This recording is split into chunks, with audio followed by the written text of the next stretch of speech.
Did you know it requires more than systems and processes to get you out of client delivery, increase efficiency, and scale your business? It's a common misconception that detailed systems alone lead to success. In today's episode, I'm sharing why systems are merely a starting point and not the finish line, because the crucial factor often overlooked is leadership. Leadership is how you create a scalable business where people hold each other accountable, and that encourages a bottom-up approach to accountability. The engine that makes leadership work, in other words, the heart of leadership, is communication. In this episode, we'll explore the 3 key communication challenges that leaders must excel at to navigate and create a business that doesn't require constant top-down management or accountability. Instead, it creates bottom-up accountability. And I'll reveal the one communication skill that can help you get there faster. Tune in.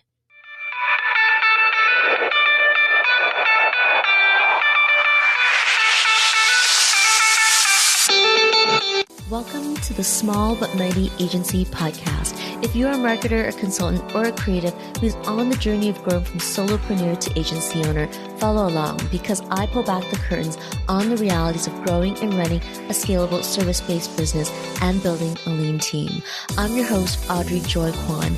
I know what it takes to build an agency. Whether it's from solo to 3, 5, or 20, I've done it, including supporting an agency owner to sell and exit. I've coached and consulted over 120 marketers, creatives, and consultants, and I've been behind the scenes of 7-figure businesses. I also have a master's degree in communications specializing in organizational development. All this to say, I know what it takes to grow, lead, and operate a multiple 6- and 7-figure small but mighty agency. And here on this podcast is where we'll dive right in. Hello, friends. Welcome back to the Small But Mighty Agency podcast. I had a big month in November hosting TEDx SFU, one of Canada's largest TEDx, and then I caught the flu.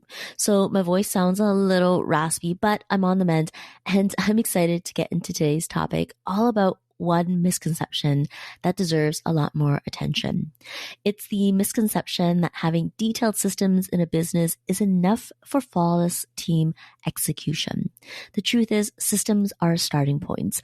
All the systems and processes in your business won't lead to a scalable business without this one factor, and that is leadership.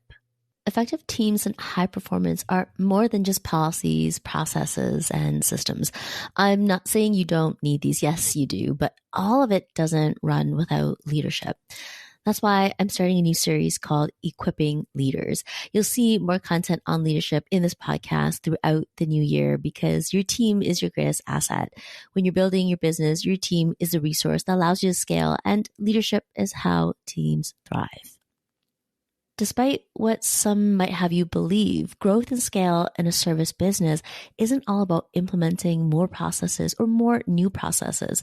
There's more to it. It requires getting people to hold each other accountable to the processes, and that requires leadership.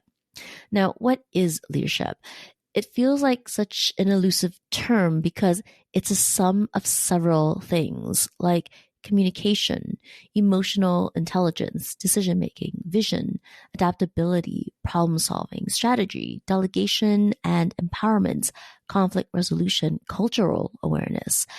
I know it feels like a lot, but communication is at the heart of leadership because to do all of the above, you must be able to clearly and effectively listen, dialogue, and connect with others to support the team's success.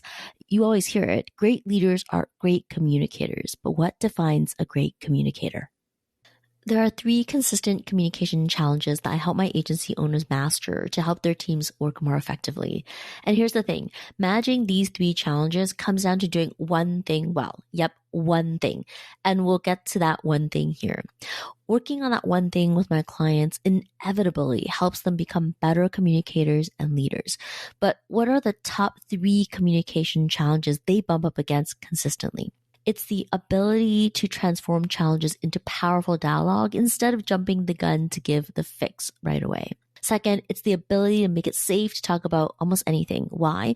Because you can't sweep things under the rug. Eventually, that pile becomes so big that it's a tripping hazard that nobody can avoid. And third, it's being more persuasive instead of order giving. If you're wondering when or how these apply to you, examples of when these challenges play out include when something fails and there is a need to move forward together without jeopardizing the trust. Another example is giving feedback to a team member who isn't keeping commitments. These can feel like high stakes conversations. As a leader, when you're prepared to manage these conversations effectively, you will have a team that is more accountable to processes and are innovative problem solvers. And that is 100% important because a scalable business doesn't require constant top-down management or top-down accountability. Instead, it creates bottom-up accountability. That's why I address how you communicate with your team in my programs. Your ability to transform challenges into powerful dialogue, your ability to make it safe to talk about almost anything, and your ability to be more persuasive instead of order giving helps you build a team that is accountable and empowered without you being the bottleneck. So what is the one strategic skill that supports you in being a better leader in these communication scenarios? Communication itself has different strategies. The strategy or skill that makes a significant impact is your ability to create shared meaning and find mutual purpose in difficult or challenging conversations. When two or more people enter a conversation over challenges, your opinions are different. This is almost always certain. Otherwise, it wouldn't be a challenging conversation. That usually means I think one thing and you believe another, or I see it from this perspective and you see it from something I don't agree with. Now, in these scenarios, effective leaders look for mutual purpose. This doesn't mean you agree to everything, and it doesn't mean you unquestionably accept everything. It means that even if at first glance, ideas, thoughts, or opinions appear controversial, wrong, or at odds with your belief, you understand the power of mutual purpose. To be clear, this is not about manipulation. This is about dialogue. What is mutual purpose? It means that your team members believe you're working towards a common outcome in the conversation and that you care about their goals, interests, and values. It ultimately means finding shared benefits that both of you want to achieve. Emphasis on both of you. The conversation is doomed if your team member believes your purpose is to tell them they did something wrong. But if they believe you really care about making things better for both of you, you can build a team that eliminates repeat mistakes and can handle difficult challenges independently. Also often, a leader can skip the mutual purpose and go directly into fixing mode. Now, here's an example of jumping to the fix. Your dialogue sounds like this. You might say, I notice you have this concept in your plan. It's going to be a waste of time. We need to change it. Now, on the reverse, here's an example of mutual purpose. I've got an idea about what we can add or remove to save us both time on this project. It's going to be a bit of a sensitive conversation, but I think it will help a great deal if we can talk about it. The mutual purpose is to save both of us time. In this dialogue, it's clear what success looks like for both of you, and there is an opportunity to self-direct the solution. Self-directed solutions are powerful because when someone feels they came up with a solution themselves, they take greater ownership of the outcome instead of being told what to do.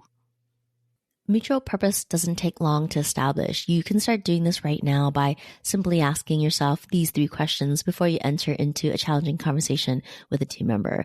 These 3 questions have been developed by a team of communication experts in a book called Crucial Conversations. While doing my master's degree in communications years ago, this book was and is one of my favorites. It's relevant to both personal and professional relationships.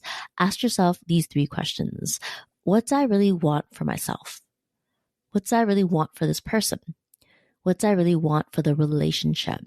Investigate these 3 questions before entering into a challenging conversation so you can set yourself up for success in finding mutual purpose, and then explore in your dialogue with your team member what mutual purpose is present.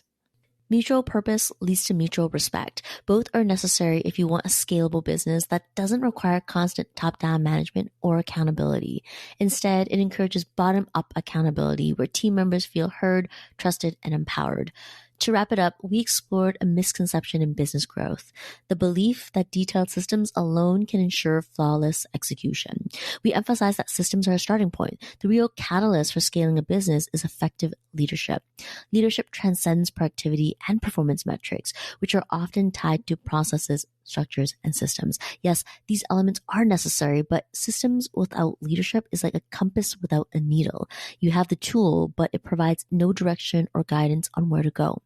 With that said, this episode marks the beginning of a new ongoing series for 2024 on equipping leaders, because growing and scaling a service business isn't just about adding more processes. It's about fostering a culture of accountability anchored in leadership. And you'll get insights from this ongoing series that you can apply directly to your small but mighty agency. That's it for this episode. Thank you so much for being here, and I'll see you on the next one. Hey there. Thanks for hanging out with me at the Small But Mighty Agency podcast. If you enjoyed this episode, it would mean the world to me if you hit the follow or subscribe button in your podcast app and share it with a friend. I'll see you on the next one.